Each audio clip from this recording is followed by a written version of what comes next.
Hello guys, welcome to my YouTube channel. അപ്പം നമ്മൾ ഇന്ന് കാണാൻ പോകുന്നത് മാങ്ങ അച്ചാറിടുന്നതിൻ്റെ റെസിപ്പിയാണ്. അപ്പം എനിക്ക് ഹോസ്റ്റലിൽ കൊണ്ടുപോകാൻ വേണ്ടിയിട്ട് എൻ്റെ മമ്മി ഒരു ഈസി റെസിപ്പിയാണ്, എല്ലാവർക്കും ചെയ്യാൻ പറ്റുന്ന പോലത്തെ. അപ്പോൾ എങ്ങനെയാണെന്ന് കാണാം. ആദ്യമായിട്ട് എണ്ണ നല്ലപോലെ ചൂടാക്കി എടുക്കണം. നിങ്ങൾ അടുപ്പിൽ വിറക് വെച്ചുണ്ടാക്കുന്നതിലാണെങ്കിൽ കുറച്ചുകൂടി ടേസ്റ്റ് കൂടുതലാണ്. അപ്പോൾ നമ്മൾ അങ്ങനെയാണ് ചെയ്യുന്നത് ഇപ്പം. അപ്പോൾ നമ്മൾ എടുത്തിരിക്കുന്നത് ഇവിടെ എള്ളെണ്ണയാണ്. എള്ളെണ്ണ നല്ലപോലെ ചൂടായി വന്നു കഴിയുമ്പോൾ അതിൽ കുറച്ച് കടുകിട്ട് പൊട്ടിക്കണം. അത് പൊട്ടിക്കഴിയുമ്പോഴത്തേക്കും നമുക്ക് അതിലേക്ക് വേണ്ടിയത്ര നമുക്ക് ആവശ്യമുള്ളത്രയും വെളുത്തുള്ളി ഇട്ടിട്ട് നല്ലപോലെ വരട്ടിയെടുക്കണം. അതൊരു റെഡ് കളറായി വരുമ്പോഴത്തേക്കും, ലൈറ്റ് റെഡ് കളറായി വരുമ്പോഴത്തേക്കും നമ്മൾക്ക് അതിലേക്ക് കറിവേപ്പിലേക്ക് ഇട്ട് നല്ലപോലെ ഇളക്കി മിക്സ് ചെയ്ത് കൊടുക്കാം.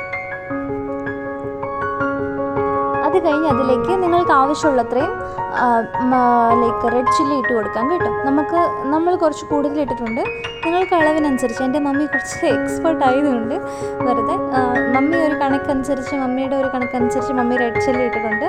അതിലേക്ക് നിങ്ങൾക്ക് ആവശ്യമുള്ളത്ര റെഡ് ചില്ലി അതിലേക്ക് ഇടാം. അത് കഴിഞ്ഞിട്ട് നമ്മൾക്ക് നല്ലപോലെ അതിൻ്റെ ആ ഒരു പച്ച ചുവയൊക്കെ മാറുന്നതോടെ വരെ നല്ലപോലെ മിക്സ് ചെയ്തെടുക്കാം. അത് കഴിഞ്ഞ് അതിലേക്ക് നമ്മൾ ഉലുവാപ്പൊടി ചേർത്ത് കൊടുക്കാം. ഇത് കുറച്ച് കായപ്പൊടിയാണ്. എൻ്റെ മമ്മിയുടെ ഒരു കണക്കനുസരിച്ചാണ് അതിനകത്ത് ഇട്ടേക്കുന്നത്. അത് ചെറിയൊരു ഹോളല്ല, സോ അതുകൊണ്ട് മമ്മിയുടെ ഒരു കണക്കനുസരിച്ച് ഇട്ടിട്ടുണ്ട്. നിങ്ങൾക്ക് ആവശ്യമുള്ളത്ര അര ടീസ്പൂൺ അല്ലെങ്കിൽ 1 ടീസ്പൂൺ, നിങ്ങളുടെ ഒരു കണക്കനുസരിച്ച്, മാങ്ങ എത്ര ഉണ്ടാകും അതനുസരിച്ച്. അപ്പം ഇതിൽ ഞാൻ കാണിക്കാൻ വിട്ടുപോയ ഇനിയൊരു കാര്യം കൂടിയുണ്ട്. വിനാഗിരി നമ്മൾ ഒഴിച്ചിട്ടുണ്ടായിരുന്നു, അത് കാണിക്കാൻ വിട്ടുപോയി. അത് കഴിഞ്ഞ് ഉപ്പിലിട്ട് വെച്ചേക്കുമായിരുന്നു എന്ന് പറഞ്ഞാൽ കട്ട് ചെയ്ത് കുറച്ച് ഉപ്പെല്ലാം ഇട്ട് മിക്സ് ചെയ്ത് കുറച്ച് നേരം റെസ്റ്റ് ചെയ്തിട്ട് പിന്നെ ഇപ്പം അത് നമ്മൾ ആക്കി വെച്ചിരുന്ന ആ മസാലയിലേക്ക് അത് മിക്സ് ചെയ്ത് വെക്കണം. നല്ലപോലെ അത് മിക്സ് ചെയ്ത് കൊടുക്കണം.